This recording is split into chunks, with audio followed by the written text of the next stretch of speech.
पेशेवर कुश्ती तर्क को झुठलाती है। इसके मूल में ये कुछ ऐसा लगता है जो कभी सफल नहीं हो सकता। दो लोग एक दूसरे को वास्तव में चोट न पहुंचाने की कोशिश करते हुए लड़ रहे हैं। ओह, और विजेता पूर्व निर्धारित है। हालांकि डब्ल्यूडब्ल्यूई को हर हफ्ते करीब 1 अरब दर्शक मिलते हैं, इससे इनकार नहीं किया जा सकता कि पेशेवर कुश्ती एक मनोरंजन पावर हाउस है। तो व्यावहारिक रूप से शून्य संसाधनों वाले एक व्यक्ति ने ऐसी कंपनी कैसे बनाई जिसने न केवल डब्ल्यूडब्ल्यूई बल्कि टेड टर्नर की WCW को चुनौती दी? उन्होंने न केवल अरबपतियों द्वारा चलाए जा रहे 2 मेगा ब्रांडों को चुनौती दी, बल्कि उन्होंने उद्योग व्यापी क्रांति की शुरुआत की और अपने लिए एक ऐसा नाम बनाया जिसे ब्रांड के अधिग्रहण के 20 साल बाद भी कट्टर प्रशंसकों द्वारा आज भी उत्साहपूर्वक गाया जाता है। वह शख्स पॉल हेमन है, और यह कहानी है कि मैं हमेशा पॉल हेमन जैसा व्यक्ति क्यों बना रहूंगा। पॉल ने प्रो रेसलिंग में अपना करियर एक मैनेजर के रूप में शुरू किया।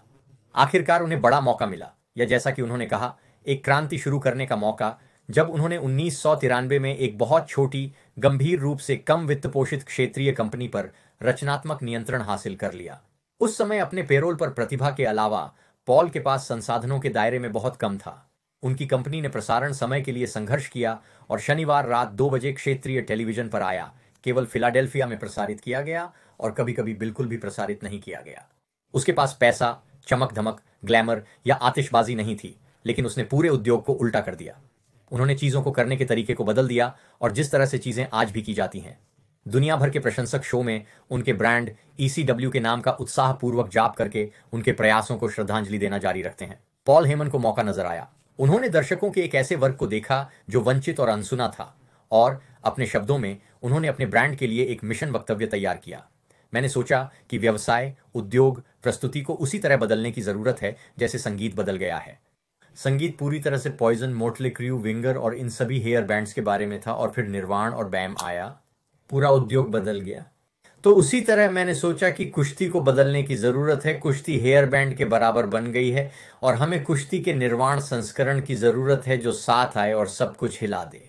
परिणाम स्वरूप ECW क्रांति के वर्ष में ECW की no frills, strip down, hard hitting, fight club esque शैली ने न केवल उनके उत्पादन मूल्य में स्पष्ट कमजोरियों को कवर किया, बल्कि यह शैली वास्तव में एक संपत्ति बन गई, क्योंकि इसने WWE और WCW की अतिरंजित, मूर्खतापूर्ण व्यक्तित्व अजीब वेशभूषा बना दी, और सहसंबद्ध कथाएं कला के सच्चे प्रशंसकों को मूर्खतापूर्ण लगती है। वे प्रशंसक बड़े ब्रांडों की महंगी धूमधाम की कम परवाह कर सकते थे। प्रामाणिकता भी उनकी सफलता की कुंजी थी। जब पॉल माइक पर आए तो उन्होंने इंडस्ट्री पर से कहानी का पर्दा हटा दिया। उन्होंने अपने प्रतिस्पर्धियों के लिए वास्तविक तथ्य और गुस्सा उगला, और आप जानते थे कि यह वास्तविक था या उद्योग की भाषा में कुल शूटिंग थी। पॉल अपने प्रतिस्पर्धियों के विपरीत उच्च मूल्य वाले पटकथा लेखक नहीं खरीद सकते थे, इसलिए उन्होंने अपनी इन रिंग प्रतिभा को भी प्रामाणिक होने के लिए प्रोत्साहित किया।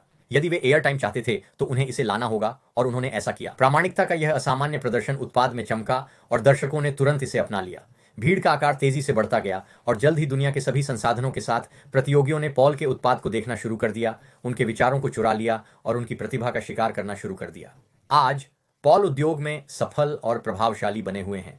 अन्य लोग उन्हें एक प्रतिभाशाली और क्रांतिकारी के रूप में देखते हैं, और कई लोग अभी भी उनके ब्रांड ECW की मशाल लेकर चलते हैं। उनमें से हजारों लोग गर्व से मैं पॉल हेमन हूं टी-शर्ट पहने हुए हैं, न केवल उस व्यक्ति को श्रद्धांजलि के रूप में, बल्कि दूसरों को यह बताने के लिए भी कि वे थोड़े अलग हैं और वे भी चीजों को एक अलग नजरिए से देखते हैं।